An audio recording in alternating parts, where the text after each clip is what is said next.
This episode is brought to you by Prime Video. In the small town of Holland, Michigan, nothing is ever what it seems.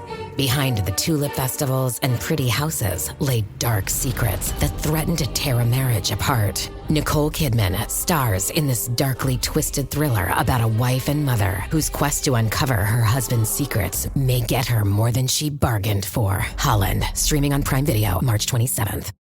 At T-Mobile, our critical mission is providing unparalleled 5G coverage for when connectivity is mission critical.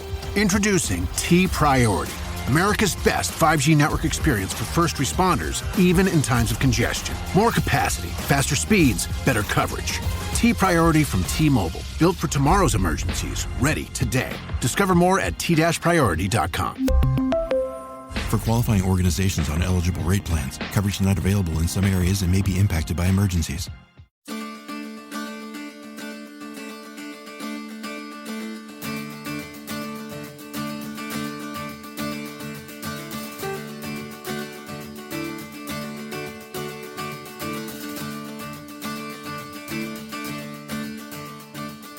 Welcome to the premium episode of Parent Footprint with Dr. Dan. Thank you for subscribing and joining our community. Starting today, as a subscriber, you'll have access to a new premium episode that drops on the last Tuesday each month, and you'll have exclusive access to videos.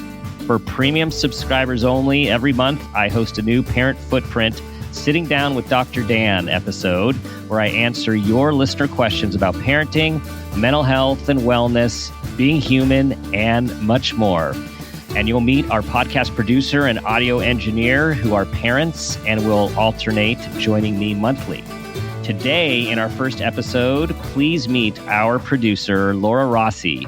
Laura has been on my team since 2013, starting as my publicist, and has been the podcast producer for Parent Footprint with Dr. Dan since our very first episode on September 26, 2016. Laura is a mom of twins, a published author, and a public relations expert. Hello, Laura. Welcome. Hi, Dr. Dan. Thank you for that great introduction. I'm going to add one thing to it, which is I'm not only your producer, I'm also a listener and a fan. Your advice, whether it's been your books from the beginning, articles you've written, or our podcast, has helped me and my husband navigate raising our twins. One of them has special needs. And it just seems like every new chapter of parenting, we encounter different benefits from Dr. Dan. So I'm really excited. In particular for me, I hope our listeners on these premium episodes love hearing about mental health, mental self-care, and how we can model all of this kind of stuff for our kids. So thank you, Dr. Dan. Hello, listeners. And we can dive right into it. So we have asked our community on social media to submit questions. And our goal is for all of you fabulous listeners here on Stitcher Premium to feel like you're really sitting down with Dr. Dan. So we get the questions. Then our format for these episodes will be that we're going to do kind of a traditional Q&A where I'll ask Dr. Dan the question. I'll give a shout out to the person who submitted it, whatever their handle is. And I may occasionally chime in too, because you can all hear that I'm kind of chatty. And on future episodes, you will hear Phil, our engineer, so he can give you a little bit of the dad perspective. So all of the questions today are from our followers on Instagram. Our handle is at Parent Footprint Podcast. Question number one is actually a two-parter. Katie R. Riley asks Dr. Dan, how can I get my kids to willingly help with chores? And I thought this was related a little bit. How can I get my kids to stop whining? Oh, yes. Okay. So first of all, I want everyone to think back and what was your experience of doing chores? Like how many of you said yes, can I do more? So this is actually an interesting one for a lot of perspectives. Like most of these things, we have to think about how old our kid is, right?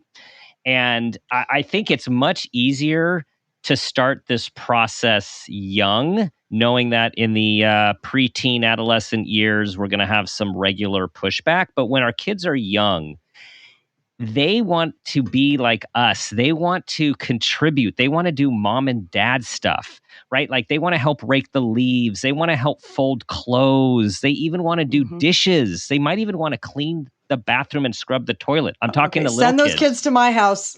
Yes. Cleaning the bathroom. That has never happened. So earlier, the better, to start talking to them about, hey, do you want to help mommy? Do you want to help daddy? Or hey, today we're doing house cleaning day. And it just becomes part of a ritual of things that we do to take care of our house. Now, if you didn't start young, you're not alone. A lot of parents don't start young for whatever reason. And then it's like, how do we spin this thing? And there is a debate actually in the field of do you, and in parents, because it comes back to your values, right? There's this debate of, do I pay for my kids to help out around the house, right? This whole thing about allowance, or is this just a natural, like this is part of being in this family is you help out. Like us parents don't get paid. You should not expect to be paid. Now, I think it's just split. And there's not a right or wrong here. It's really about, in most things, thinking about what your family values are and what you're trying to teach your kids.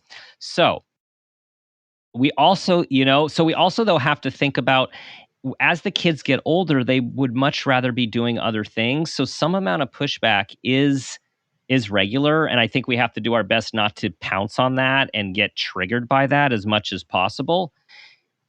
And therefore, that's when you have to think about, what is the motivation going to be? Like, is it, hey, we really need your help around the house because it takes a lot to keep this household going, this family going? Or, hey, we want you to learn about how the real world works. And in the real world, you do things and you get paid for it, but you don't get paid if you don't do it.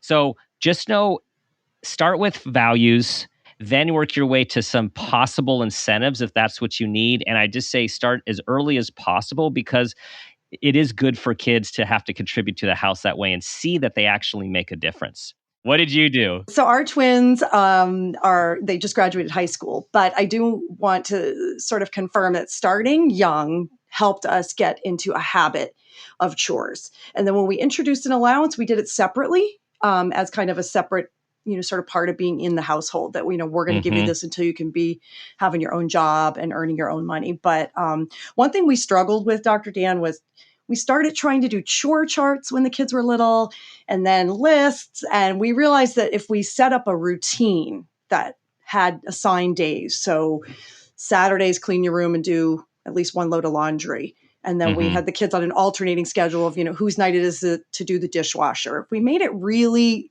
sort of clean lines on who's doing what, it worked better. When we had chore charts and stickers and all these different things parents do, I feel like the kids had ways of not following through as much.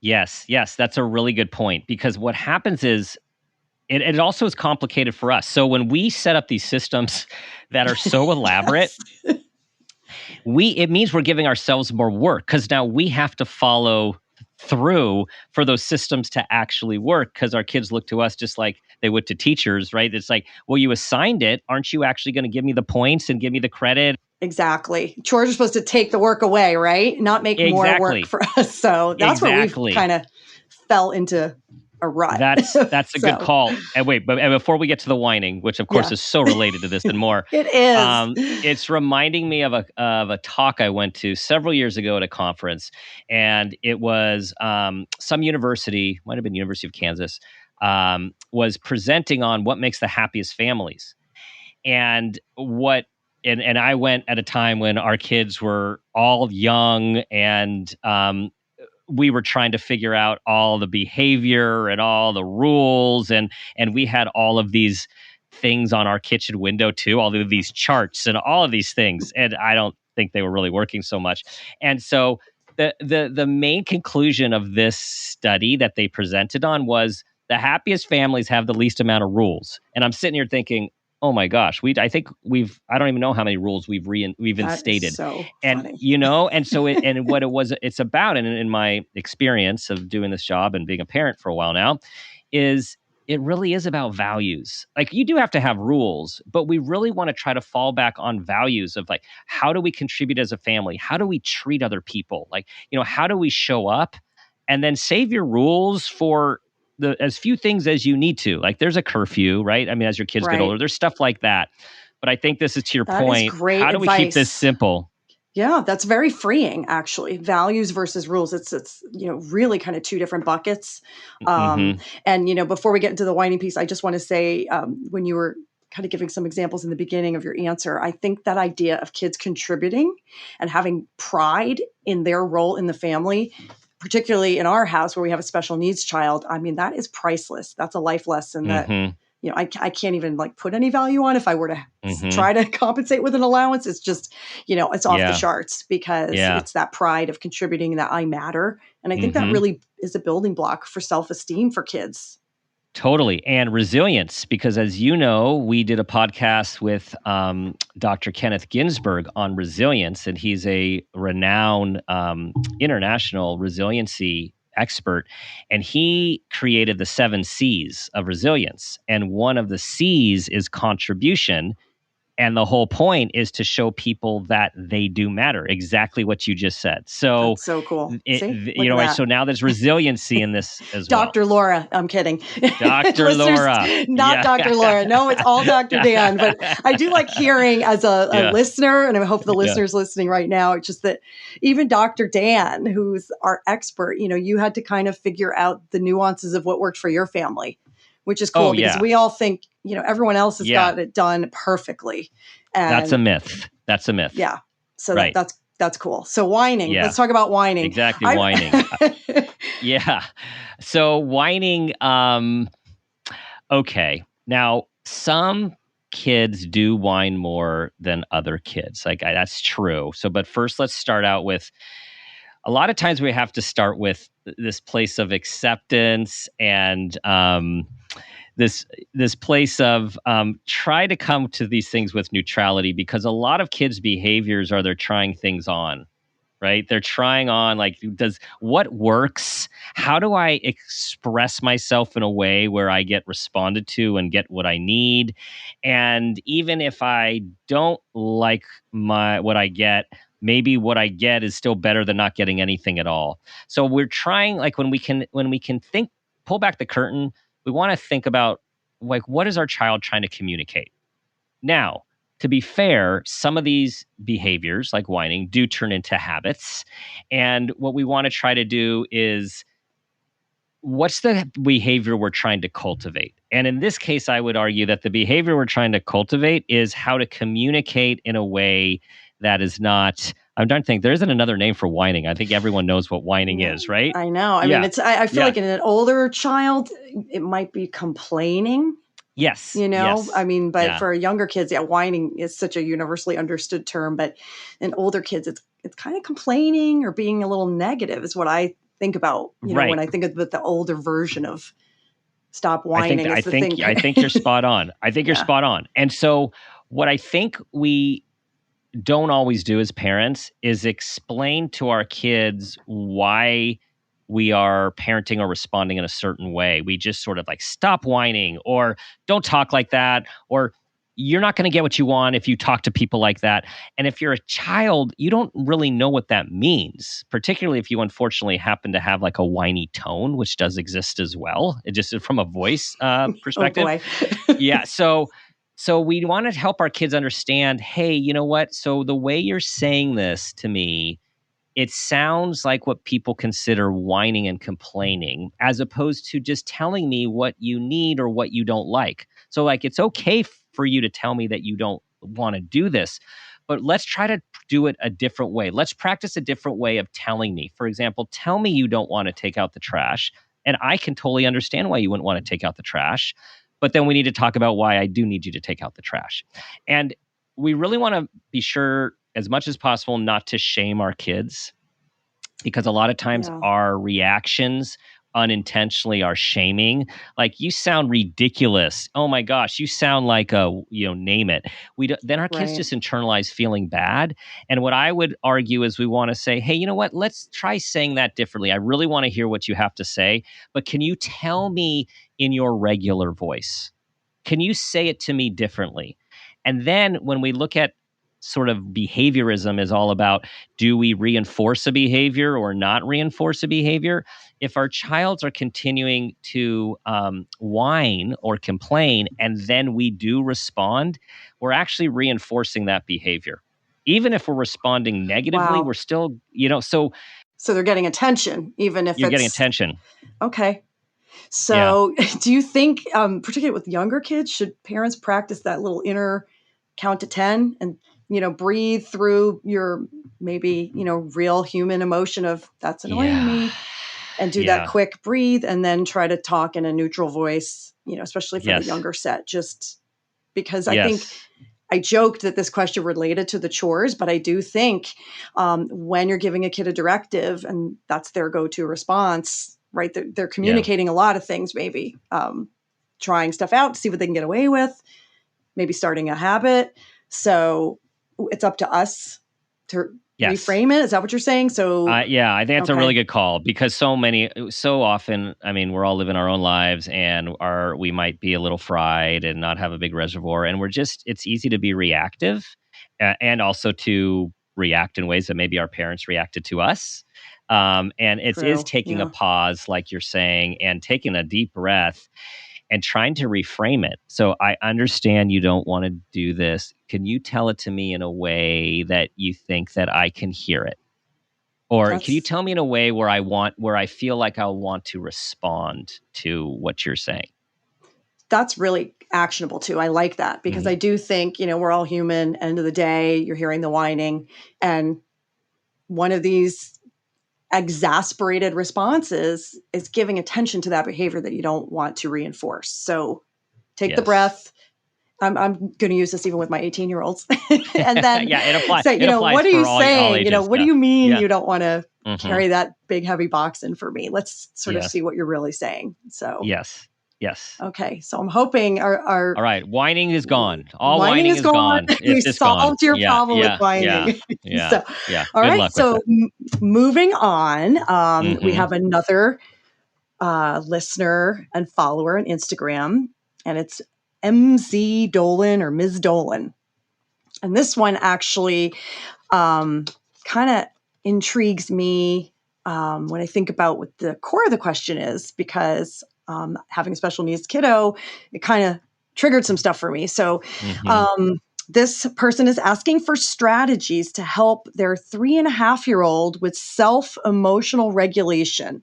And then they put a note on the side that said, currently, their child depends on hugs for Mm. Yeah. self-emotional regulation. And so I thought, wow, I love thinking about that with a real Yeah. young kid.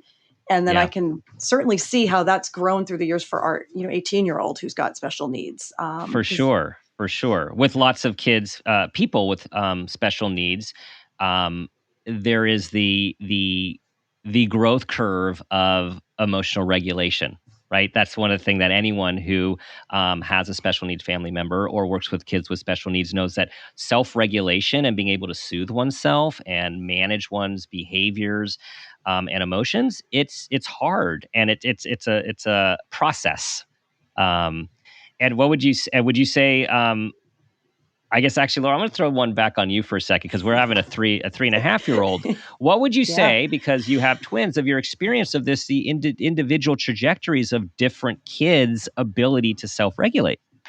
It's as different as every child is. So as a parent Mm-hmm. of twins, even though our daughter's typical and our son has special needs, when they were both young, even around 3.5 years old, they needed different supports to kind of regulate themselves. So for our daughter, if it was excitement, she might need kind of a little holding of her hand or like a reminder, maybe calm your body before we do X, Y, and Z activity, entering a birthday party or something, and just being like so kind of hyper and agitated. And I would sort of, with nonverbal cues, be able to kind of quickly ground her. For our son, he needed a lot more support. And one thing we did have to do was give him sensory input. So deep pressure. And again, I'm not a doctor, I'm just a parent, but reading this question about this 3.5-year-old needing hugs. So that falls into the category of what our son would need. And he still needs it at 18. He needs kind of a tight hug or an arm around the shoulder or something to like literally give his body the sensory input that he needs in order to regulate. Over the years, we've tried different things. You know, our daughter ended up kind of finding her groove, and as typical children, figured out what she needs for her own kind of internal regulation, like we all do. But for kiddos that don't have that built-in set of devices, teaching them things like maybe a weighted blanket. So if if mom's not there for a hug, grabbing that blanket, that weighted blanket might help. And again, using things that are age appropriate and safe. And 3.5-year-old may not be able to communicate that, but maybe you'll see that child have a tendency towards favoring that weighted blanket, or knowing, kind of what you can give for input. And then I think also just verbal cues, like a calm parent, calm voice, quieter room, quiet sounds, removing a child from a stimulating situation. But that emotional regulation, I feel like that is a muscle that, if it's not there, you have to actually kind of help your child build it. For sure. And what Laura's talking about is all the sensory processing input and sensory processing challenges that a lot of people of all ages have. And I'm getting triggered with podcasts to shout out for people. So we've had 2 podcasts with Stuart Shanker, who is a sensory regulation guru, international specialist. So Dr. Stewart has a great book. He's had these great podcasts. So for those of you who have kids with regulation issues, often there's a sensory component. So highly recommend those. So now also in going deeper with this question, so we also have to think of what's developmentally appropriate. So to have a 3.5-year-old with regulation issues, there's a lot of 3.5-year-olds that are still having regulation challenges. I mean, it's quite typical. And I know in our family, the myth is the terrible 2s. With our kids, it seemed like the terrible 3s. Like the 3s they were more dysregulated when they were 3 than when they were 2. So we also have to look at normal behavior, or neurotypical, I should say. There is no quote normal, but neurotypical behavior, and knowing that there is a span of when this occurs. And I'm thinking of the work also of Dan Siegel and Tina Bryson and all of their brain-paced parenting work. And of course, Tina's been on the show a lot, and you guys would love all of her the interviews with Dr. Tina Bryson. They talk about how important it is for parents the first thing to do when their child is dysregulated is to help their child regulate. Like that's actually the first step, is to help your child regulate. So the listener who answered this question, you're already doing it right if you're giving hugs, because the hugs are regulating, and that's totally appropriate for this age. And it might be because many of us have been raised to think that, okay, our child has to regulate themselves. I'm not just going to go over there and hug them and make them feel better. I would argue at this age and even older, you're still like, would be the great thing to do, is go over and help regulate you. It's like co-regulation is what it's called.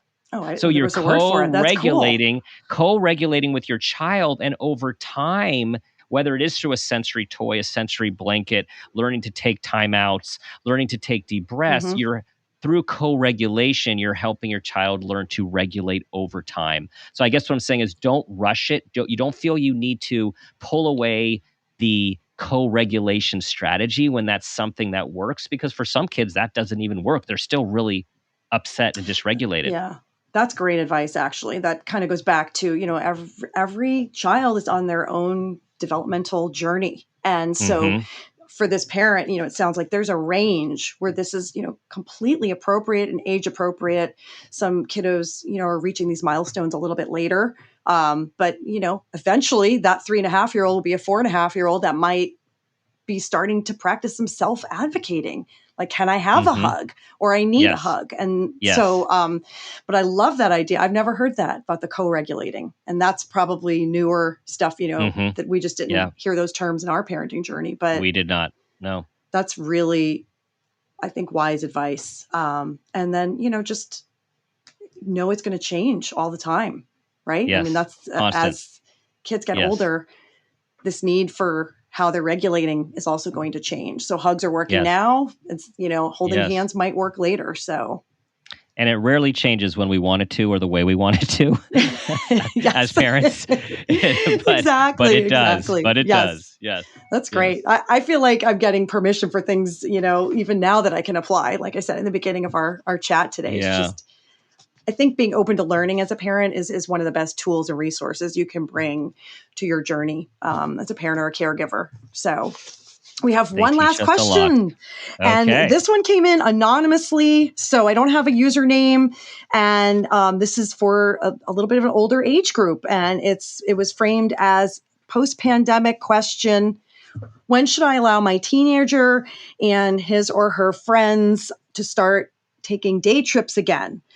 Meaning, since the pandemic is still active, what should I be doing as a parent about safety? If her and her friends, or he and his friends are vaccinated, can I let them just go back to normal? Would you make them not go to places where there's low vaccine rates? What kind of freedom should we be giving our kids when we're still navigating the pandemic a little bit? This is such a relevant question for all of us, right? And all of us at different parts of the country and world. So first off, and we've seen this throughout the pandemic, and when I say this being every family handles it differently. And I guess what I want to say is that's okay. You have to, in the end of the day, you have to stay true to how you feel, while at the same time, we have to be aware of where our fears are creeping in, which usually relates to more exertion of control and of hovering. And of course, when it comes to a pandemic, which none of us are equipped to have experience, is you're making this up as you go. And so it's checking in with yourself. It's checking in with other parents that you have similar values with, and other friends' parents, families' parents. What are they doing? It is practicing what are the latest safe CDC guidelines. Now, people are vaccinated, which is great. And now at the taping of this show, we're dealing with the Delta variant and other variants that are spiking at different parts of the country. I just think it's about being informed and trying to come up with the best decision, the best you can in the moment with all of the information. And it's this tough balance, because so many people have been suffering, and our teenagers and young adults have really been suffering with the lack of social experience that they haven't been able to have. So it becomes a mental health issue. So I guess all this is to say is back to you is like permission to trust yourself while gathering resources and being aware of where your where your guidance is coming from, right? Is it coming from a place of fear, which still might be legit, or is it coming from a place of trying to do best practices? And then Laura, like you have 18-year-olds, right? So this is the time of, and my kids are similar age. They want to be out there. Right. And there's only so much control that we can exert when they reach this age. But I was struck by how you started addressing this question. I didn't even think about this until I heard you kind of dissect it and start to answer it, which is, I didn't read this as a parent having to also deal with their own fears. If, I'm not sure who the listener is, so I don't want to read too much into it, but I do feel like, oh, wow, that was just this light bulb moment of, it may have kind of two pieces to it. One is really kind of, what should I be doing with my child who's a teenager?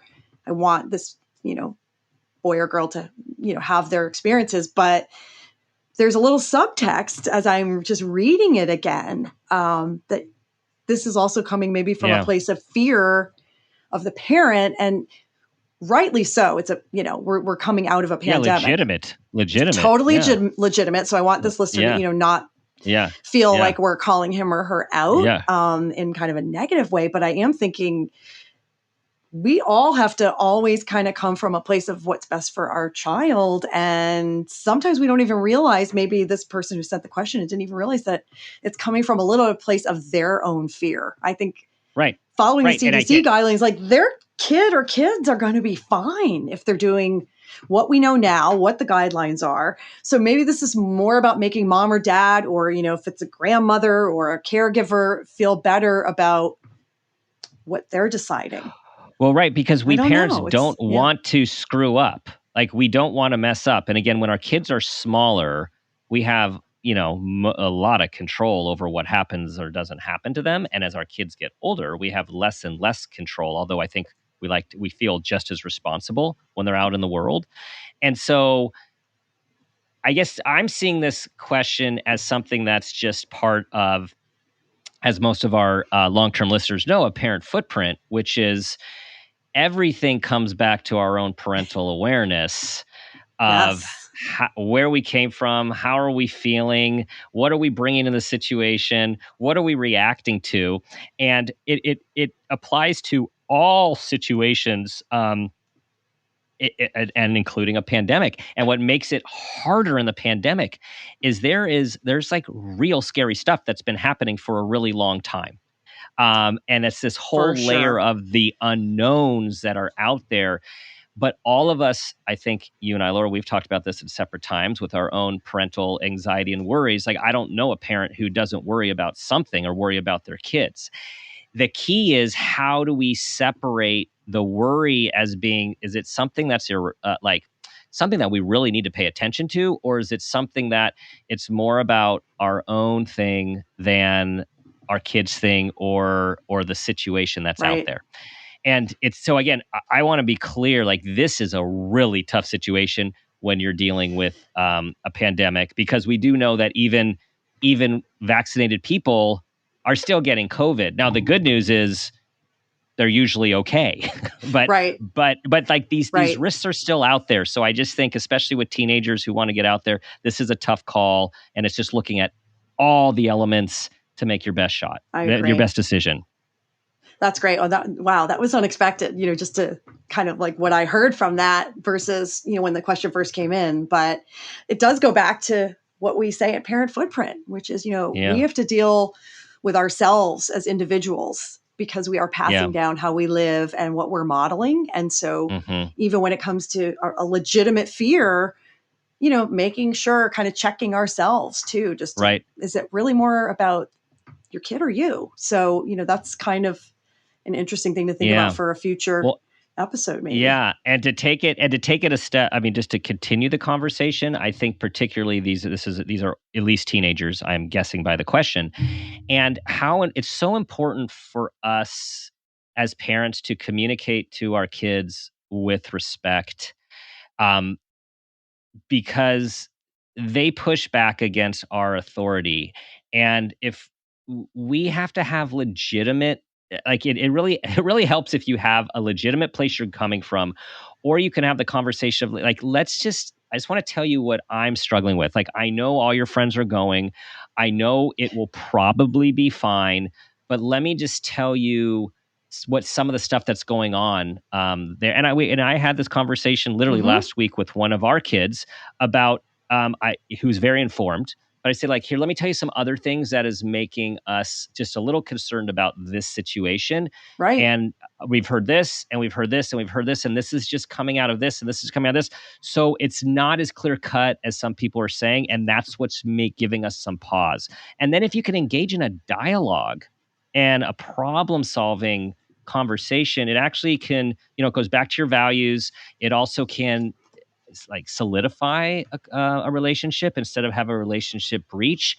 And then you can hopefully come together with some agreement that it's sort of a win-win for both parties, that, okay, let's maybe try this, but let's not try this. Yes. That's a great way to kind of wrap up our Q&A today, because I think that this is another opportunity, it's another kind of life lesson. And if you want to really get corny, gift of the pandemic, that, all right, this is a really hard thing to navigate, maybe as the parent and as the teenager. And what can we do right now? Take this moment and really talk about it, because we continue to get gifted these things as we're coming out of a global pandemic. And so I like to think, hopefully there are, kind of these little gems that we can still extract. So that wraps up the questions for our first one. This is our first episode. one. I hope you all loved it. Thank you all for listening. Laura, thank you for this. We're many more. We will be doing this many more times. Absolutely. So send in your questions. Dan will tell you where, but it's, I'll say it, podcast@drdanpeters.com, or you can DM us on any of our social media, which I will let Dan take us out at the end of the episode. And thanks for listening. Awesome. Well, Laura just did a very good job of that. So I'll just add on, be sure to listen to our podcast, Parent Footprint with Dr. Dan, where we have new episodes every Thursday. And of course, this new Stitcher Premium bonus episode every month. You can follow us at Parent Footprint Podcast on Facebook and Instagram, and on Twitter at Dr. Dan Peters. You can also visit us at www.drdanpeters.com. And as always, I will leave you with the guiding question: what footprint do you want to leave?